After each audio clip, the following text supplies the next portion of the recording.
बिस्मिल्लाहिर्रहमानिर्रहीम। अस्सलाम वालेकुम नाज़रीन, आप देख रहे हैं प्रोग्राम अंदर की बात फैयाज़ राजा के साथ और आप देखते हैं मुझे मेरे यूट्यूब चैनल और फेसबुक पेज के ऊपर। दोस्तों, एक इंतहाई अहम और बड़ी ब्रेकिंग न्यूज़ के साथ आपकी खिदमत में हाजिर हैं और बड़ा और अहम तरीन मामला है और मामला है सुप्रीम कोर्ट ऑफ पाकिस्तान में जजेस की तैनाती का। और ये एक ऐसा मामला है कि जिसका ताल्लुक़ बराह रास्त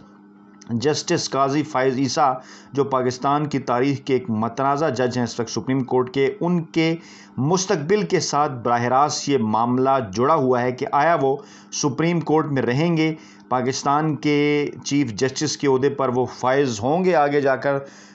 जो है वो 17 सितंबर 2023 को या नहीं। ये सारा मामला जो है वो इस मामले के साथ जुड़ा हुआ है। इसकी पूरी बैकग्राउंड जो है वो हम आपके सामने रखते हैं, क्योंकि हुकूमत इस वक्त जो है वो जस्टिस काजी फ़ाइज़ ईसा के ख़िलाफ़ नज़रसानी अपील के अंदर जो है वो जाने के हवाले से कोशिश कर रही है और इसके साथ साथ नया रेफरेंस लाने के हवाले से भी तैयारियां जो हैं वो हो रही हैं। और हुकूमती ज़राए का ये कहना है कि जस्टिस काजी फ़ाइज़ ईसा का मामला अभी ख़त्म नहीं हुआ, लेकिन जो अहम तरीन मामला इन दिनों दरपेश है वो मामला है जनाब सुप्रीम कोर्ट में नए जजेस की तैनाती का जो फ़ैसला हुआ है उसके हवाले से। और बताना हमने आपको ये है कि क्या इन तैनातियों का फ़ायदा होना है जस्टिस काजी फ़ाइज़ ईसा को या नुकसान, और हुकूमत के साथ कौन बड़ी गेम कर रहा है, अदलिया के साथ कौन बड़ी गेम कर रहा है। तो नाज़रीन, मामले का बैकग्राउंड समझ लीजिए कि आइन और कानून के मुताबिक पाकिस्तान की सुप्रीम कोर्ट के अंदर 17 जजेस का होना ज़रूरी है और इस वक्त इन जजेस की तादाद जो है वो 15 हैं। और अगर जस्टिस काजी फ़ाइज़ ईसा को एक तरफ रखा जाए, क्योंकि उनका मामला आगे सुनने को आएगा, जो है वो सुप्रीम कोर्ट सुनेगी, अगर फुल कोर्ट सुनती है तो उनके अलावा बाकी 14 जज साहिबान होंगे। 2 जज साहिबान जो रिटायर हुए उनमें जस्टिस फैसल अरब, जो कि नवंबर 2020 में रिटायर हुए और उनका फ़ैसला गुज़श्ता बरस जो फ़ैसला आया था जस्टिस काजी फ़ाइज़ ईसा के केस के हवाले से, उसमें उनका जो मौक़िफ़ था वो जस्टिस काजी फ़ाइज़ ईसा के अगेंस्ट था और वो उन जजेस में शामिल थे जिन्होंने जस्टिस काजी फ़ाइज़ ईसा के अगेंस्ट फ़ैसला दिया था। हाल ही में अप्रैल 2021 में जो जज रिटायर हुए मंजूर मलिक, उन्होंने अपना जो है फ़ैसला बदल दिया था काजी फ़ाइज़ ईसा के हक़ में, और इसीलिए कुछ लोगों की जानिब से ये कहा गया था कि फ़ैसला जो है वो 30 अप्रैल 2021 से पहले दिया गया, जिसका अभी तक तफसीली फ़ैसला नहीं आया क्योंकि जस्टिस मंजूर मलिक ने रिटायर होना था। एक और जो जज साहिब हैं मुशीर आलम, जिनके माजी के फ़ैसले ये बताते हैं कि वो भी जो हैं वो जस्टिस काजी फ़ाइज़ ईसा के साथ अलाइन हैं, वो जनाब अगले माह जो है वो 18 अगस्त को रिटायर होने जा रहे हैं और उनकी रिटायरमेंट के बाद जजेस की तादाद 13 हो जाएगी। और आप ये सारा मामला समझते हैं कि किस तरह से क्लोज़ फ़ैसला आया था जस्टिस काजी फ़ाइज़ ईसा के केस के हवाले से। अच्छा, अब ये है वो सारा बैकग्राउंड के अगले माह 13 जजेस रह जाएंगे और इस दौरान जो है वो नए जजेस की तैनाती जो है होती है। और नए जजेस की तैनाती पाकिस्तान के आइन के आर्टिकल 175A के तहत होती है और 175A के तहत ये जो फ़ैसला है, ये जो तैनाती है, ये जुडिशल कमीशन ऑफ पाकिस्तान करता है। अब इसमें अहम तरीन मामला जनाब ये है कि जुडिशल कमीशन ऑफ पाकिस्तान के अरकान कौन कौन है। चीफ़ जस्टिस ऑफ पाकिस्तान इसकी सरबराही करते हैं, सुप्रीम कोर्ट के 4 सीनियर तरीन जज इसका हिस्सा होते हैं, यानी कि जस्टिस काजी फ़ाइज़ ईसा भी इसका हिस्सा होंगे क्योंकि वो चीफ़ जस्टिस गुलजार, उनके बाद जस्टिस उमर अता बंदयाल और फिर जस्टिस काजी फ़ाइज़ ईसा, वो भी सीनियरिटी में, लेकिन उससे पहले अभी जस्टिस मुशीर आलम भी मौजूद हैं तो वो भी शामिल हैं, तो जस्टिस काजी फ़ाइज़ ईसा भी 4 सीनियर जजेस में शामिल हैं। अच्छा, इसके साथ साथ साबिक चीफ़ जस्टिस या कोई साबिक जज सुप्रीम कोर्ट का, जो कि चीफ़ जस्टिस और उन्हीं 4 सीनियर तरीन जजेस की स्वाबदीद है, वो मशवरे के साथ जो है वो 2 साल के लिए उनकी जो उनकी रुकनीत है वो मुकर्रर की जाती है। और इसी तरह से जनाब वज़ीर कानून व इंसाफ इसका हिस्सा होते हैं, जुडिशल कमीशन ऑफ पाकिस्तान का जनाब अटार्नी जनरल ऑफ पाकिस्तान इसका हिस्सा होते हैं, और पाकिस्तान बार कौंसिल का एक सीनियर वकील सुप्रीम कोर्ट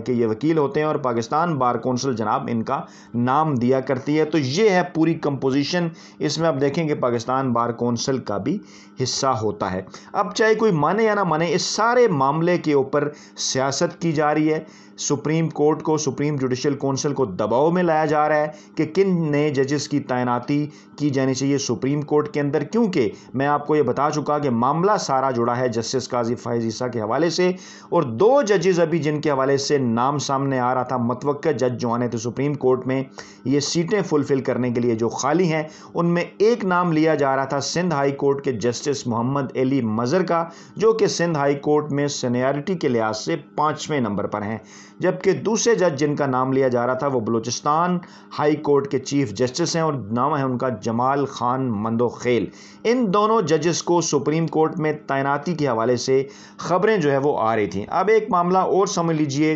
कि सुप्रीम कोर्ट के जजेस की तादाद मैंने आपको बताया कि 17 होनी ज़रूरी है, और इस वक्त जो है वो 15 जजेस हैं, और खैर 17 ना भी हो तो काम चलता रहता है, जैसा कि गुज़श्ता तकरीबन 6, 7, 8 माह से चल ही रहा है। इस वक्त उनकी तादाद 15 है, और 15 में से भी एक जज जो है वो मशीर आलम, जस्टिस मशीर आलम, वो अगले माह रिटायर हो जाएंगे। इस तरह से जजेस की तादाद 14 हो जाएगी। जस्टिस काजी फाइज ईसा को भी एक तरफ रखा गया है, जो पीछे 13 जजेस बच जाते हैं। अब मामला ये है कि चीफ जस्टिस गुलजार अहमद की रिटायरमेंट यानी 1 फरवरी 2022 तक मज़ीद कोई जज रिटायर नहीं होगा, और ये भी शुनीद है कि काजी फाइज ईसा की किस्मत का जो फैसला है वो 31 जनवरी 2022 से पहले हो जाएगा कि आया वो चीफ जस्टिस बनेंगे या नहीं। अगर तो वो जो है वो सुप्रीम कोर्ट में अपनी इस वक्त जो हैसियत है वो बरकरार नहीं रख पाते तो फिर मामला ख़त्म हो जाएगा, लेकिन अगर वो अपनी हैसियत बरकरार रख पाते हैं, वो जज बरकरार रहते हैं नए रेफरेंस के बावजूद या नज़रसानी अपील के बावजूद,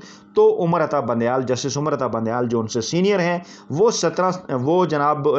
2 फरवरी 2022 को यानी चीफ जस्टिस गुलजार के जाने के बाद ये ओहदा संभालेंगे, जबकि उनके बाद फिर जस्टिस काजी फाइज ईसा 17 सितंबर 2023 को ये ओहदा संभालेंगे, और इसी दौरान सितंबर-अक्टूबर 2023 में पाकिस्तान के आइंदा इंतखाबात भी होने वाले हैं, जिस हवाले से एक पूरी कंस्पिरेसी थ्योरी जो है वो बिल्ड की जाती है इमरान खान के बुक्स में मुब्तला लोगों की जानिब से। तो नाज़रीन, अब आते हैं उस अहम तरीन खबर की तरफ, अहम तरीन मामले की तरफ, कि जो मामला आज दरपेश था जुडिशल कमीशन ऑफ पाकिस्तान को, और उस हवाले से खबर आई कि इजलास हुआ जुडिशल कमीशन ऑफ पाकिस्तान का, जिसकी सरबराही definitely chief justice of Pakistan ने की, और जस्टिस और बलूचिस्तान हाई कोर्ट के जो जस्टिस हैं, चीफ जस्टिस हैं जस्टिस जमाल खान मंदोखेल, उनकी सुप्रीम कोर्ट में तरक्की की सिफारिश कर दी गई है, यानी उन्हें लाया जा रहा है। जबकि जो दूसरा नाम है जिसके मुतल्लिक मैंने आपको जिक्र किया था, सिंध हाई कोर्ट के जस्टिस मोहम्मद अली मज़र,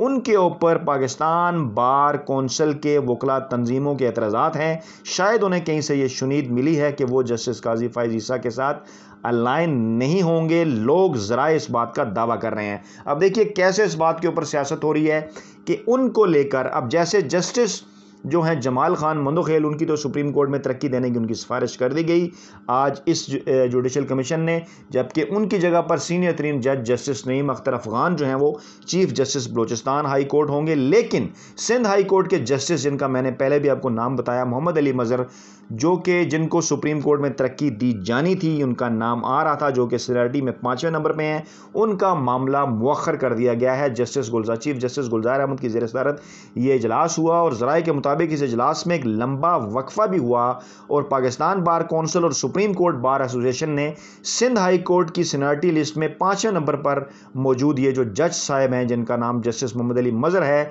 इनको सुप्रीम कोर्ट का जज मुकर्रर करने पर शदीद तहफ़्फ़ुज़ात का इज़हार किया था। गोया कुछ लोगों का यह दावा था कि यह ब्लैक मेलिंग है वकला बरादरी की जानिब से, जो कि चीफ जस्टिस के खिलाफ की जा रही है, सुप्रीम कोर्ट के खिलाफ की जा रही है, ताकि जस्टिस काजी फाइज ईसा के हक में माहौल को बनाया जा सके। और इसके साथ साथ उनकी जानिब से मंगल के रोज़ एक एहतजाज का भी ऐलान किया गया, हड़ताल का ऐलान किया गया, और मंगल के रोज़ ये एहतजाज हुआ, सुप्रीम कोर्ट में हुआ, इस्लामाबाद हाई कोर्ट में हुआ, और डिस्ट्रिक्ट कोर्ट में जुज़वी हड़ताल हुई। अब इस मामले को समझ लीजिए कि उनकी सीनियरिटी के ऊपर एतराज़ किया जा रहा है जनाब, कि वो 5वें नंबर पर सीनियर हैं, तो उनको क्यों लाया जा रहा है। तो इस हवाले से कुछ रिसर्च हमने आपके सामने रखनी है। अल्हम्दुलिल्लाह हम सबूत के साथ बात करते हैं, हवा में बात नहीं करते। माजी में ये मिसालें मौजूद हैं, जैसे जस्टिस منیب اختر صاحب سندھ ہائی کورٹ سے ان کو لایا گیا تھا سپریم کورٹ میں، اور اس وقت وہ بھی بعض لوگوں کے بڑے جو ہیں وہ پسندیدہ پسندیدہ جج ہیں، کیونکہ یہاں پر معاملہ یہ ہے کہ مختلف وکلاء برادریوں نے، مختلف ایسوسیشن نے، مختلف لوگوں نے، مختلف تنظیموں نے اپنے اپنے جو ہیں وہ پسندیدہ جج صاحبان چن لیے ہیں، اور ایک تقسیم جو ہے باقاعدہ سپریم کورٹ کے اندر نظر آتی ہے جو کہ بڑی انفارچونیٹ ہے۔ تو جسٹس منیب اختر بھی سینیارٹی میں چوتھے نمبر پر تھے جب 2018 میں انہیں سندھ ہائی کورٹ سے سپریم کورٹ آف پاکستان میں لایا گیا۔ گویا اس اعتراض میں کوئی جان نہیں ہے جو اعتراض اب اٹھایا جا رہا ہے۔ اسی طرح ایک مثال اور بھی ہے کہ لاہور ہائی کورٹ میں جناب چیف جسٹس شریف کی موجودگی کے باوجود جو ہے، چیف جسٹس خواجہ شریف کی موجودگی کے باوجود جو ہے وہ جسٹس ثاقب نثار کو اور جسٹس آصف سعید کھوسہ کو سپریم کورٹ میں لایا گیا تھا، حالانکہ وہ دونوں جو تھے وہ جسٹس خواجہ شریف سے سینئر تھے۔ تو اس طرح سے مثال پیش کرنے کا مقصد یہ تھا کہ ماضی میں ایسی مثالیں موجود ہیں کہ سینیارٹی لیول میں نیچے کہیں موجود جو ہے وہ جج کو، چاہے وہ سندھ ہائی کورٹ سے ہو یا لاہور ہائی کورٹ سے، انہیں سپریم کورٹ میں لایا گیا ہے۔ تو سوال یہ پیدا ہوتا ہے کہ اب کیوں اعتراض کیا جا رہا ہے سندھ ہائی کورٹ کے جسٹس محمد علی مظہر کو سپریم کورٹ لانے پر؟ تو یہ ہے وہ سارا معاملہ جس کے اوپر سیاست ہو رہی ہے، جس کے اوپر گیم ہو رہی ہے، اور اب آپ اس بات کا خود فیصلہ کریں گے کہ اس کا نقصان یا فائدہ جسٹس قاضی فائز عیسیٰ کو کیسے ہو سکتا ہے۔ اپنا بہت خیال رکھیے گا، دعاؤں میں یاد رکھیے گا۔ نئی ویڈیو کے ساتھ جلد آپ کی خدمت میں حاضر ہوں گے۔ اللہ نے کے مان۔